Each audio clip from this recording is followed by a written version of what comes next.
Olá, queridos, estamos de volta no nosso estudo outra vez. Eu estou muito contente com você porque estamos estudando, abrindo um leque de informações que nosso Deus quis revelar. O de hoje, como você está vendo, nosso cenário mudou. Nós hoje estamos com um negócio diferente aqui. Eu até vou tampar para fazer a surpresa para você, tá bom? Por que será que eu estou tampando isso tudo? Hoje nós vamos estudar o santuário onde Deus, a casa de Deus nessa terra, tá bom? Mas eu não posso fazer isso sem primeiro orar com você. Vamos orar? Querido Deus e amado Pai que estás nos céus, glórias ao teu nome, pela oportunidade que temos de estudar estas coisas reveladas na tua palavra. Em nome do Senhor Jesus. Amém. Que Deus nos encha de seu Espírito, não é? O que foi que Deus pediu que seu povo fizesse no Antigo Testamento que tem muito a ver conosco? Abra sua Bíblia em Êxodo capítulo 25. É muito importante que você entenda isso para que eu possa falar para você por que é que eu trouxe essa maquetezinha aqui. Por que eu trouxe esses detalhes desse negócio tão bonitinho e o que é isso, tá? Vamos, por favor, abrindo em Êxodo 25. Vamos lá? Abriu? Veja só. Antes de você ler o que está em Êxodo 25 e o pedido de Deus para nós, deixa eu te explicar uma coisa. O Senhor Deus havia feito esse mundo para ser habitado, a terra foi feita para isso. E aqui ele colocou seus filhos de sua grande família, Adão e Eva fazia parte da família de Deus. E quando eles aceitaram o pecado que Satanás impôs, ou seja, a desobediência a Deus, quando Adão e Eva transgrediram a lei de Deus, foi preciso que Jesus viesse para fazer a troca do resultado do pecado, a morte eterna pela vida eterna que eles haviam perdido. Entendeu isso? Isso é muito sério. No entanto, quando o homem foi crescendo na face da terra, foi claramente visto dois lados. O lado dos que serviam ao Senhor ou dos que não serviam ao Senhor. Mas tem algo muito sério que eu quero comentar contigo. O homem foi se afastando tanto, mas Deus deixou de amar essas pessoas? De jeito nenhum. Deus ama todas as pessoas do planeta e sempre as amou. E sempre buscou uma forma de estar com elas, de se revelar para elas, de mandar instruções para as pessoas. O maior desejo de Deus é mandar instruções para as pessoas. E o Senhor Deus, então, houve uma época em que ele tira um povo, olhe bem, do meio dos povos da terra e diz, eu vou preparar vocês para vocês ajudarem o restante, é o povo judeu. E ao trabalhar com este povo, ele dá uma ordem especial para este povo. Para este povo ele se revela de forma completa porque eles seriam os disseminadores da verdade de Deus. Eles sairiam explicando as verdades do Senhor, certo? Os depositários das bênçãos dos céus para espalhar para o mundo, não para ficar para eles. Eles não eram especiais, eles eram compromissados. Eram pessoas a quem Deus tinha um compromisso e uma responsabilidade para passar para os outros. Mas um dos pedidos para Deus, para eles foi, abra a Bíblia em Êxodo 25, verso 8, diz assim, e me farão um santuário para que eu habite no meio deles. O que é isso? Imagine, nunca se ouviu falar de uma situação como esta, onde Deus vem habitar no meio do povo, onde Ele próprio vem habitar no meio de seus filhos. Foi o que Deus pediu. Não adiantava só o Senhor Deus mandar informações, ou mandar os anjos, ou mandar seus servos, ou levantar profetas. Ele pediu que Ele mesmo viria habitar no meio do povo. Abre a sua Bíblia também em 2 Samuel capítulo 7. Por favor, corre lá. 2 Samuel, acha para que eu possa mostrar para você. Está escrito assim, 2 Samuel, capítulo 7, verso 6 em diante, diz assim. Em casa nenhuma habitei, desde o dia em que fiz subir os filhos de Israel do Egito até o dia de hoje, mas tenho andado em tenda e em tabernáculo. Como assim? O Senhor Deus mandou levantar uma casa para ele, um lugar para ele morar. Como toda casa tinha compartimentos ou cômodos e tinha um pátio. Isso é muito importante. Veja, eu gostaria que você olhasse aqui agora. Observe esta maquetezinha que eu tenho para mostrar para você.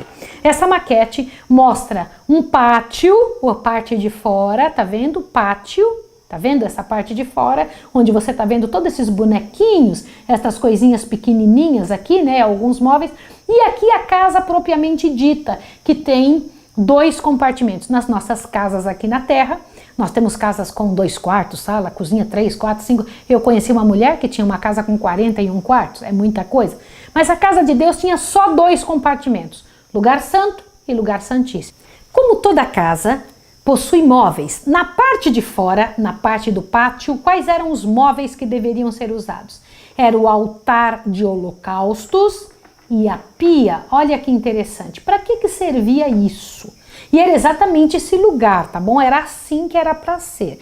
Logo, imediatamente à porta, a entrada, tinha esta pia. Agora, olha isso aqui no gráfico que eu tô te mostrando.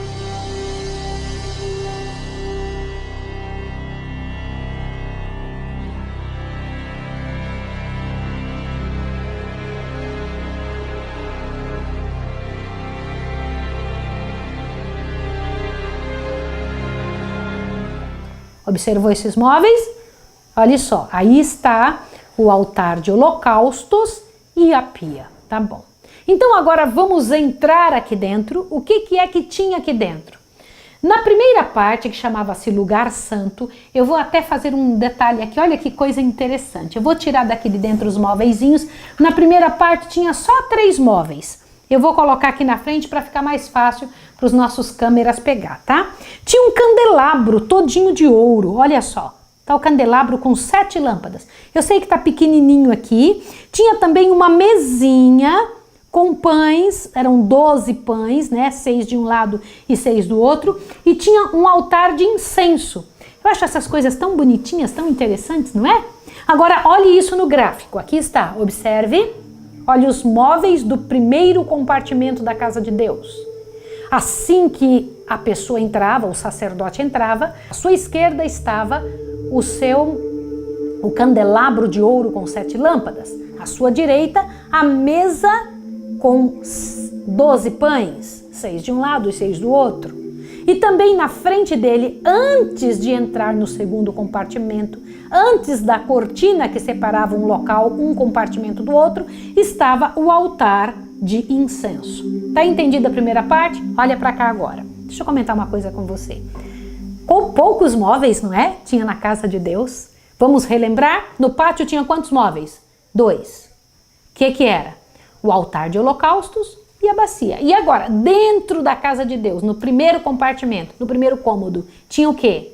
Tinha o candelabro, tá bom? Com 7 lâmpadas, não esqueça desse negócio do 7. Aliás, o número 7 faz muita diferença para Deus. Também tinha uma mesa com pães. Toda casa tem que ter mesa, né? Tinha uma mesa com pães, 12 pães. 6 de um lado, 6 do outro. Chamado pães da preposição, tá? E aí, na frente, logo quando o sacerdote vai andando, antes de chegar no segundo compartimento, para dividir o primeiro do segundo compartimento, tem uma cortina. Então, entre o primeiro e o segundo compartimento, toda casa que tem 2 cômodos, ela é dividida por uma parede. Mas a casa de Deus era dividida por uma cortina. Não esquece essa situação da cortina, combinado? E o que tinha nesse outro compartimento? Aliás, o lugar mais importante da casa de Deus, chamava Santo dos Santos, ou Santíssimo. O que tinha lá dentro? Era o lugar onde o próprio Deus morava, ali onde ele ficava, entendeu? Neste local tinha um móvel só, chamado Arca da Aliança.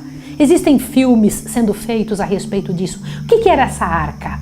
A arca era uma arca mesmo, que era oca por dentro, coberta todinha de ouro, e na parte de cima tinha 2 anjos. No meio destes anjos, o próprio Deus se revelava, o Shekinah de Deus, tá? Eu vou até tirar essa arca daqui, só para você tentar entender um pouco. Olha só. Então, estes eram os móveis, aqui estão os móveis do primeiro compartimento, e este o móvel do segundo compartimento.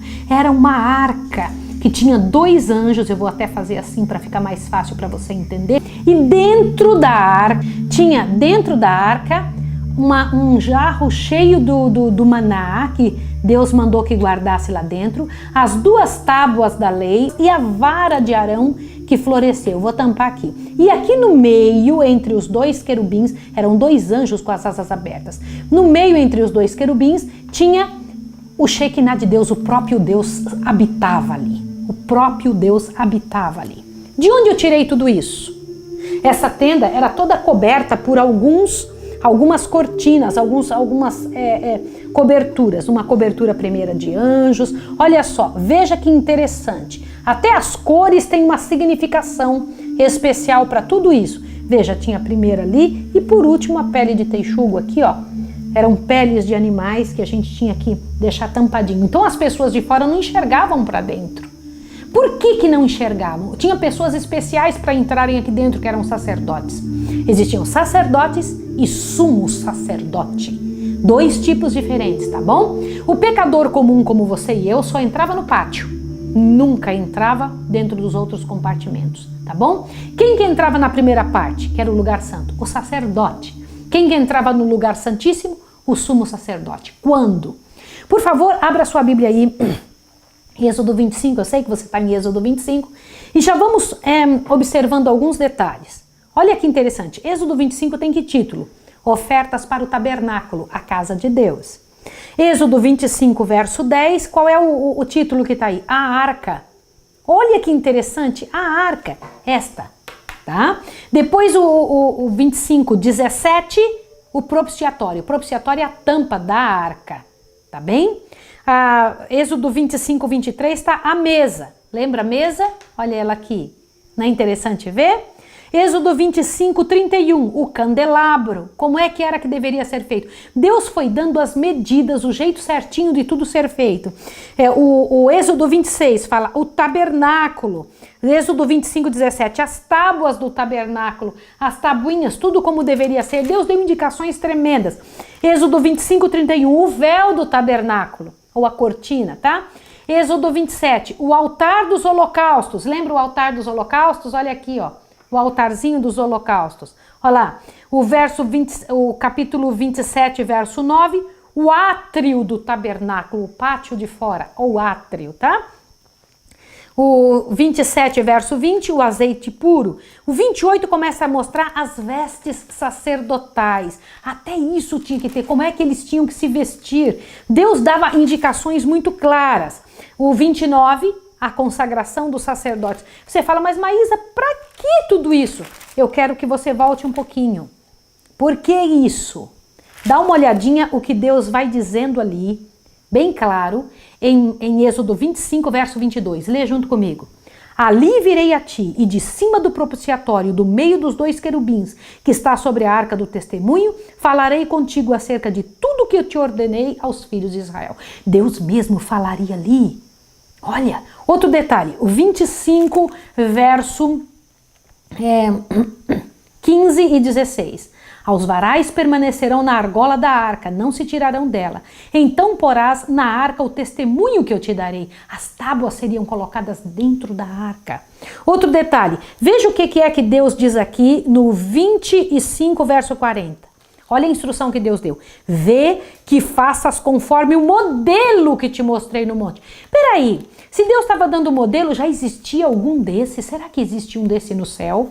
O 26, verso 30. Então levantarás o tabernáculo conforme o modelo que te foi mostrado no monte. Deus mostrou um modelo para Moisés fazer. O 27, verso 8 diz: oco e de tábuas o farás, conforme te foi mostrado no monte, assim farás. Deus foi mostrando cada um dos pedaços para Moisés fazer. Isso daqui não saiu da cabeça dele milimetricamente, cada detalhe foi Deus que indicou. Cada coisa, cada cor, cada material usado, tudo era Deus que tinha dado.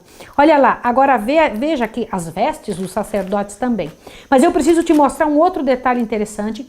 Olha lá, Êxodo 30, verso 1 diz, o altar do incenso. Você viu? O título é esse. O 30, verso 17, a pia de bronze. Lembra a pia de bronze aqui de fora? Vai mais para frente um pouquinho que você vai encontrar aqui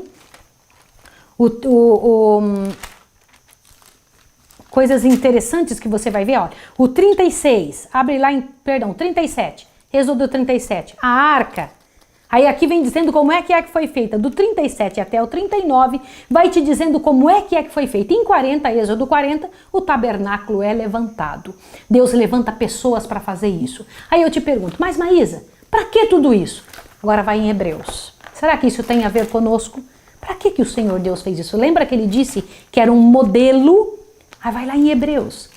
Por isso que eu estou falando para você, desde muitos tempos, estou dizendo, o livro de Hebreus me chama muita atenção. É isso mesmo. O livro de Hebreus me chama muita atenção. Hebreus capítulo 8 e 9. Olha lá, Cristo, mediador de uma nova aliança. Leia aí. O ponto principal do que estamos dizendo, Hebreus 8, verso 1, é que temos um sumo sacerdote tal que se assentou à destra do trono da majestade no céu, como ministro do santuário e do verdadeiro tabernáculo que o Senhor fundou e não o homem. Opa! Então existia um tabernáculo na terra que era modelo de qual tabernáculo? Isso que você tem que responder. Do céu. Louvado seja o nome de Deus. Então Deus estava fazendo uma miniatura na terra do que já existia no céu. Para quê? Para nos explicar o quê? Do trabalho que Jesus faz no céu por mim e por você. Aquele tabernáculo da terra era um modelo, era um audiovisual do que acontece no céu. Isso é muito interessante. Isso é bonito. Veja o verso 5 de Hebreus 8, verso 5. Eles servem num santuário que é figura e sombra das coisas, o quê? Celestiais.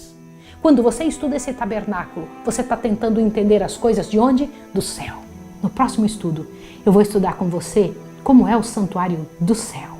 Tá bem? Vou dar algumas pinceladas a mais do santuário da terra, mas vou te explicar o santuário do céu, que é onde Jesus está agora por nós. Você sabia que ele está lá? Quer ver isso? Só uma pinceladinha, só uma deixazinha para o que vai acontecer e você entender sobre o santuário do céu. Dá uma olhadinha, por favor, para que você possa ver o Hebreus 9, por favor, verso 9 e 10, ó.